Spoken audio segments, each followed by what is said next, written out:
Iris Ichishita. Iris is an entertainment producer. She's a children's media executive, and she was the founder of the kids NFT platform Toekenz. We've worked with Iris. It's an absolute pleasure to have her here today. She's heavily involved in experiences and children's engagement.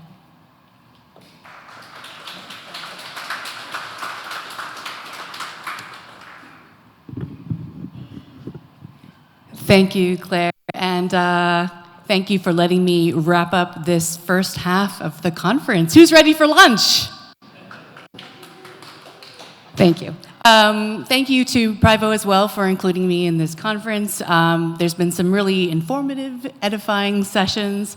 Thanks especially to Claire, who mentioned I worked with Claire and her team on my app and my platform, Toekenz.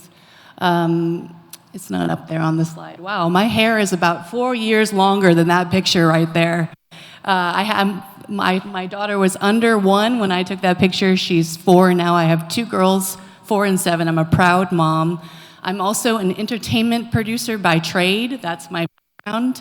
I was part of a startup that was acquired by Hallmark and became what we know as Hallmark Movies Now. And after Hallmark, I spent 6 years at Mattel, where I oversaw original digital-first content, branded content. I'm also a former vice president of the Producers Guild. For those LA people who might be in entertainment, that just simply means that I was working with a lot of people who were doing very innovative things with content. And of course, what we were doing with Toekenz was no different. So Toekenz is an app platform. It's a digital collectibles platform. Can you hear me okay? It's a digital collectibles platform. It's B2C. And digital collectibles is just a nice way of saying NFT without saying that dirty word. We were doing digital collectibles for children and families. It presents digital collectibles as both utility and as a hub for what we call 360-degree brand experiences. If you're in the branded content world, you know that's the big concept that everyone's shooting for, is the 360-degree brand experience. So we're connecting physical experiences with toys and branded content with digital products. And so we were doing this with our wonderful licenses. We had licenses with Mattel, with Pinkfong, which is the parent company behind Baby Shark, and with Netflix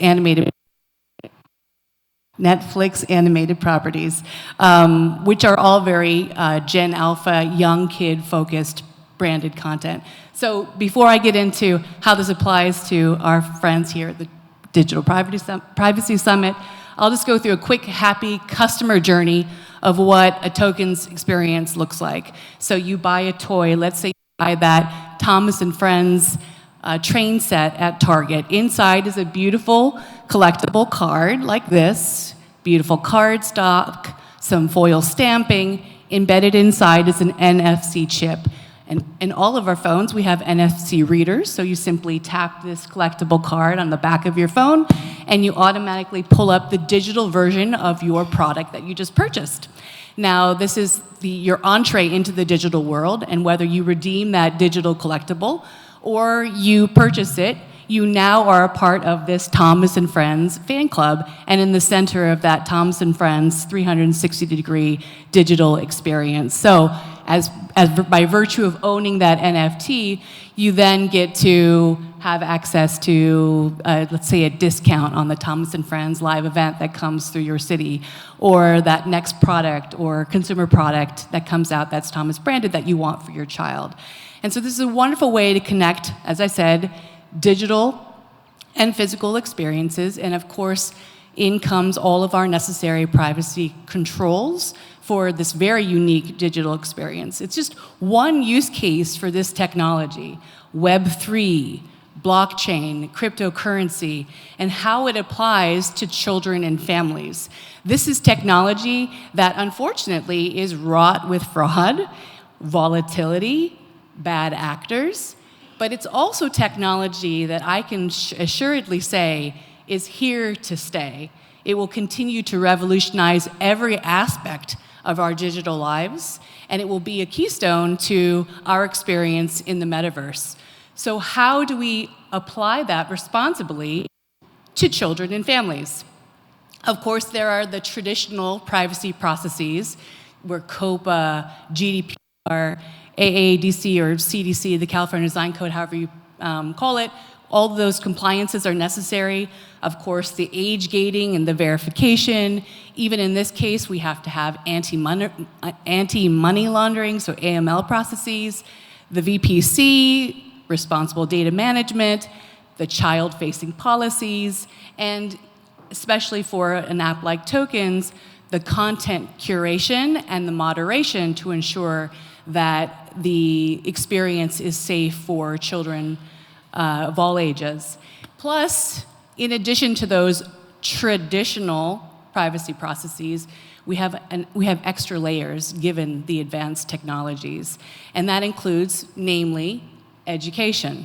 It's very important to educate children and families about how this new technology actually works.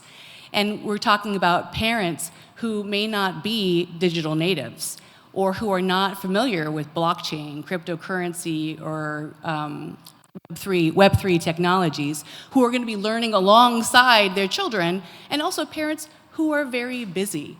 So how do we become partners with these parents? How, as Carl mentioned, do we empower them to make the right decisions for their families? And how do we also manage brand safety? All of this is a part of educating not only our consumers, but the team that is actually building the app, that's building applications that are blockchain, crypto native, and that are built from the ground up for kids. It has a completely different mentality for how you actually approach developing a product if you keep that child and family audience in mind from day one. And then the last thing that I think is different in developing Web3 technology for children and families is that we actually chose to default to the most conservative of privacy settings. Usually, it's the opposite, where you give all of the information in a child and family facing app. And then it's the parent's responsibility to pull that back, to say, I want to remove this, I don't want them to have the ability to chat, I don't want them to share their real names beyond their display names. And we reversed that. We wanted to create an experience where we default to conservative settings, and then partner with the parents to educate them, and the children, of course, as well, to make the decisions about how they want to loosen those concerns and how they want to mete out the technology for their child when it's developmentally appropriate to do so. And so that's a few takeaways of how we approach the building of Toekenz, a Web3-based app and platform, a little differently. And these are some principles that I will apply to my work moving forward, and hopefully they provide some additional perspectives for you and for your projects that you're building. Thank you very much for letting me share.